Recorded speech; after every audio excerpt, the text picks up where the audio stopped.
더불어민주당이 오는 25일 전당대회를 앞두고 전국을 돌며 대의원 대회를 열 계획입니다. 오늘 오후 제주에서 첫 일정을 시작하게 되는데요. 네, 국회 취재기자 연결해 자세한 내용 알아봅니다. 임광빈 기자. 네, 더불어민주당은 오늘 오후 3시 제주를 시작으로 2주일 동안 전국 17개 시도당을 돌며 대의원 대회를 엽니다.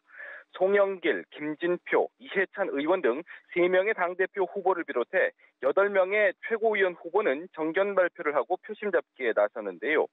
송영길 의원은 당내 소통을 키워드로, 김진표 의원은 경제 당대표를 앞세워, 또 이해찬 의원은 내부 통합과 정부와의 소통 능력을 강조하며 지지를 호소할 것으로 보입니다.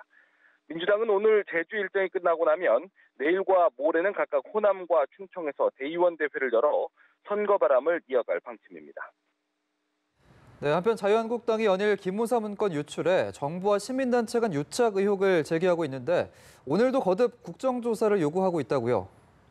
네, 그렇습니다. 자유한국당 김성태 원내대표는 당초 예정했던 휴가 계획도 바꿔가며 각종 현안에 대한 대여 공세를 펼치고 있습니다. 특히 오전 원내대책회의에서는 기무사 문건 유출 과정에 의혹에 초점을 맞추며 강공을 이어갔는데요. 기무사 문건 유출 의혹을 거듭 제기하면서 민주당을 향해서는 뒤에서 볼멘 소리를 하지 말고 국정조사에 협조하라고 압박을 했습니다. 동시에 군사기밀보호법 위반 혐의로 김의겸 청와대 대변인과 임태훈 군 인권소장 등에 대한 고발장을 검찰에 제출했습니다. 정부가 발표한 세법 개정안을 놓고도 중산층 세금 폭탄으로 규정하며 비판 수위를 높였는데요. 공평하고 정의로운 조세를 목적으로 한다더니 중산층의 허리를 휘게 하고 계층 간 갈등과 균열만 막고 있다고 주장했습니다. 한국당은 문재인 정부의 핵심 정책과 민생 현안에 대해 사안별 집중 공세를 펼치고 있는데요. 이를 통해 민생정당 이미지를 구축하면서 동시에 당내 결집력을 강화하기 위한 의도라는 평가가 나오고 있습니다. 네, 그런가 하면 협치 내각을 고심하고 있는 청와대가 바른미래당 박선숙 의원의 입각을 고려하고 있다라는 언론 보도가 나왔는데 바른미래당의 김동철 비대위원장이 오전에 입장을 밝혔다고 하던데 어떤 내용인가요? 네, 말씀하신 대로 바른미래당 소속의 박선숙 의원의 환경부 장관 입각이 검토되고 있다는 내용이 오늘 아침 일간지를 통해 나왔는데요. 먼저 당사자 입장이 가장 중요할 텐데 사실 확인과 입장을 듣기 위해 박선숙 의원에게 계속해서 연락을 취했는데요.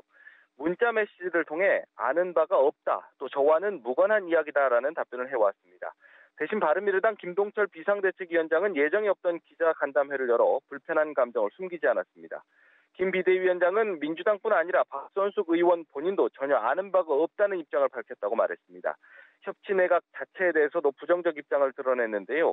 정부 여당이 야당과의 진정한 협치를 시도하기는커녕 국정을 장난처럼 운영하며 야당을 우롱하고 또 국민을 실망시키고 있다고 비판했습니다.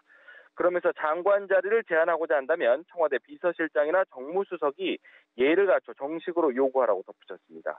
한편 자유한국당 김성태 원내대표도 장관 자리 한두 자리로 야권을 분열시키는 공작 정치를 하지 말라고 비판했습니다. 지금까지 국회에서 전해드렸습니다.